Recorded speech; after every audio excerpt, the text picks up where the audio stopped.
কুৎসিত, অশোভনীয়, অসভ্য, নিন্দার ভাষা নেই। ফের বেআব্রু হলো জঙ্গিদের প্রশ্রয়দাতা পাকিস্তানের আসল চেহারা।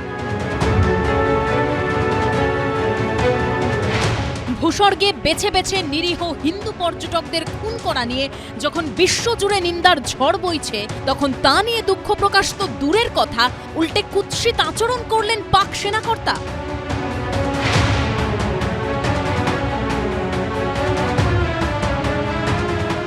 পেহেলগাঁও কাণ্ডের প্রতিবাদে শুক্রবার লন্ডনে পাক হাইকমিশনের সামনে প্রতিবাদ বিক্ষোভে সামিল হন 500রও বেশি প্রবাসী ভারতীয়। জাতীয় পতাকা হাতে স্লোগান দেন তাঁরা। ওঠে ভারত মাতা কি জয় এবং বন্দে মাতরম ধ্বনি।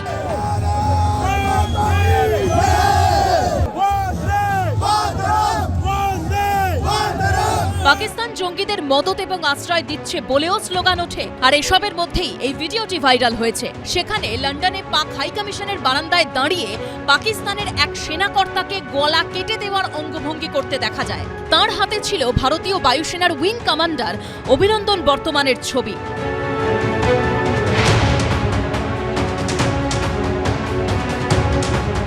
আজকে সবচেয়ে ভালো হয়েছে, সারা পৃথিবীর মানুষ দেখলো যে পাকিস্তানের সেনাবাহিনী কিরকম অঙ্গভঙ্গি করতে পারে, কিরকম বিকৃত অঙ্গভঙ্গি করতে পারে।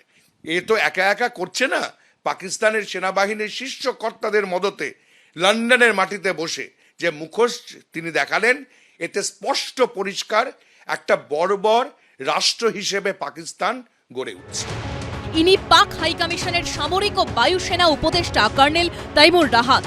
ভাইরাল ভিডিওয় তাঁকেই দেখা যাচ্ছে প্রবাসী ভারতীয়দের লক্ষ্য করে হাতে অভিনন্দন বর্তমানের ছবি নিয়ে গলা কেটে দেওয়ার অঙ্গভঙ্গি করতে। এটা যদি না করত, নিজের প্রেস্টিজটা বাঁচাতে পারত। এখন নিজের প্রেস্টিজ যদি এরকমভাবে বিক্রি করে, কোন দেশ পাকিস্তানকে সম্মান করবে? 2019-এর 27 ফেব্রুয়ারি উচ্চ ক্ষমতা সম্পন্ন F-16 নিয়ে ভারতের আকাশে ঢুকে পড়া পাকিস্তানি বিমানকে তুলনামূলক কম শক্তিশালী MiG-21 বিমান নিয়ে নাকানি চোবানি খাইয়েছিলেন ভারতীয় বায়ুসেনার উইং কমান্ডার অভিনন্দন বর্তমান।